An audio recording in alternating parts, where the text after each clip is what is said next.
quer nos dizer, esse sentido de Cristo, o Rei do Universo, e sabe que todos os seminaristas que nos acompanharam durante todo esse percurso que eu estou aqui, a gente sempre dá, né, essa abertura que faz parte do processo, do crescimento, de um dia celebrarem, serem padres, e daí a gente sempre, como padre e pároco, a gente dá essas funções, essas atividades de acompanharem, né, formações, grupos de jovens, e principalmente já ter gosto pela palavra de Deus e também celebrar a palavra.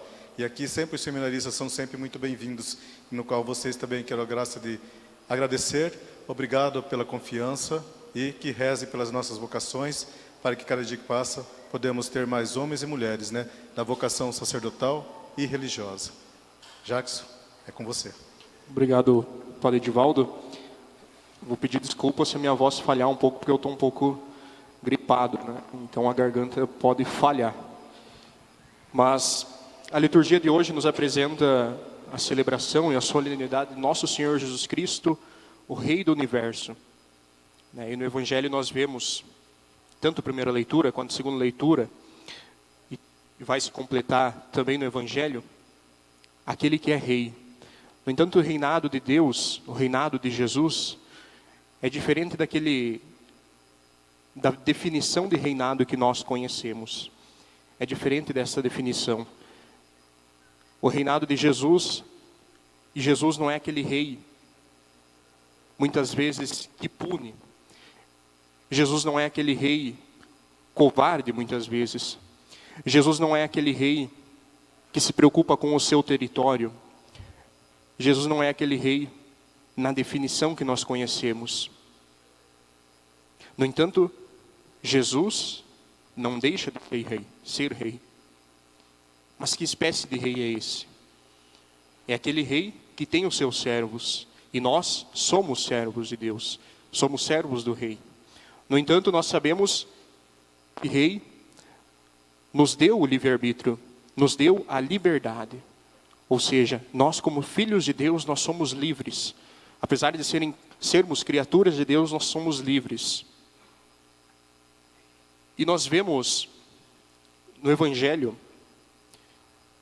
e esse é um questionamento muito presente nos dias de hoje, e nós temos uma vertente muito forte que vai crescendo nos dias de hoje, de certa forma parece que, poderíamos dizer talvez como uma moda, é o dizer eu sou ateu, eu não acredito em Deus.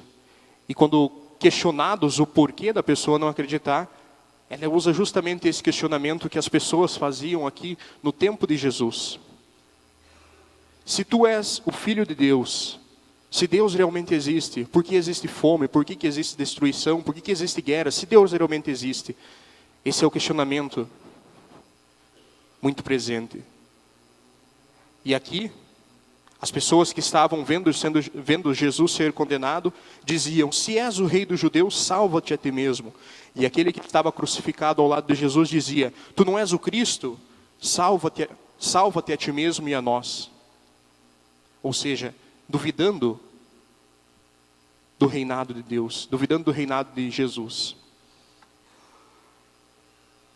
No entanto, a preocupação central de Jesus não é essa. E nós vemos que aquele ladrão arrependido, que pede perdão para Jesus, o que Jesus diz? Ainda hoje estarás comigo no reino dos céus. Porque a preocupação de Jesus não é com este mundo. Não que nós devemos abandonar este mundo. Não que nós devemos demonizar tudo que é deste mundo. Mas Deus, Jesus, o Rei do Universo, veio para nos trazer a salvação. Ele veio para nos trazer a salvação. Por isso aquele pecador que se arrepende, aquele ladrão que se arrepende e pede perdão a Deus, pede perdão a Jesus, o próprio Jesus fala, ainda hoje estarás comigo no reino dos céus. Por quê? Porque Ele é o Rei, Ele tem poder. E aí vem o questionamento, partindo da linha que eu comentava, por que existem tantas desgraças? Por que existe a fome? Por que existe a miséria se Deus existe? Porque nós somos livres. Lembra que eu falava anteriormente? Jesus não é esse Deus autoritário. Deus e Jesus não é esse Deus, esse Rei, que quer obrigar os seus filhos a seguirem um caminho. Nós somos livres para seguir o caminho. Por isso, as desgraças do mundo é culpa nossa. Nós não devemos colocar a culpa dos nossos erros, dos nossos pecados em Deus.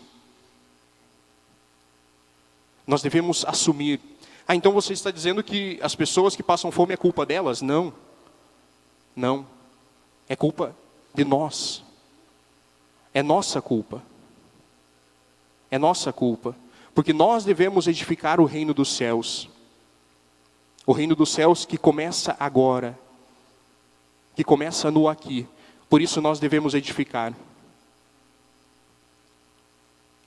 Lembre-se que Jesus, durante o seu ministério, dizia que nós deveríamos estar realmente preocupados com o reino dos céus. No entanto, em nenhum momento Jesus diz que nós deveríamos virar o rosto para aquele que sofre, que nós deveríamos abandonar aquelas pessoas que sofrem. Ou seja, esse reinado de Deus, Ele como Rei, Deus, Jesus como Rei, nós, os seus servos, nós devemos edificar esse reino, ajudar a edificar esse reino. E é isso que Jesus quer nos dizer no Evangelho. É isso que Jesus quer nos dizer. Jesus nos diz, e tomara que um dia nós escutamos esta frase também. Em verdade eu te digo, ainda hoje estarás comigo no paraíso. Ainda hoje estarás comigo no paraíso. Por isso nós devemos buscar compreender a grandeza deste Rei. Por isso nós devemos buscar compreender o seu reinado. E não colocar o peso das nossas faltas, o peso dos nossos pecados em Deus. Devemos assumir a nossa responsabilidade. Talvez mesmo nas pequenas coisas. É isso que Jesus quer nos dizer. Nós fazemos parte desse reinado. Como servos, sim, como servos. Mas devemos ajudar a edificar esse reinado. A antífona do Evangelho nos diz: Senhor, lembra-te de mim quando entrares no teu reinado. Lembra-te de mim. E o questionamento que nós devemos nos fazer: será que no dia que nós chegarmos no céu, Deus vai olhar para nós e nos chamar pelo nome? Ou vai olhar para nós e falar: quem é você? Eu não te conheço. Você não edificou o meu reinado. Que possamos um dia escutar de Deus e Ele chamando pelo nosso nome a entrar no seu reinado eterno. E aí termino com a resposta do Salmo: quanta alegria e felicidade. Vamos à casa do Senhor. Quanta alegria e felicidade. Vamos à casa do Senhor. Que possamos levar esta reflexão que Jesus mesmo nos traz no Evangelho para esta semana e para a nossa vida. Que possamos compreender o seu reinado. Que possamos compreender quem é realmente o Rei.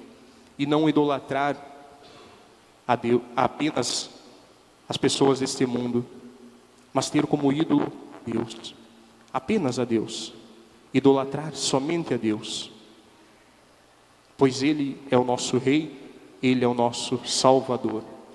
Louvado seja nosso Senhor Jesus Cristo. Para sempre seja louvado. Obrigado, seminarista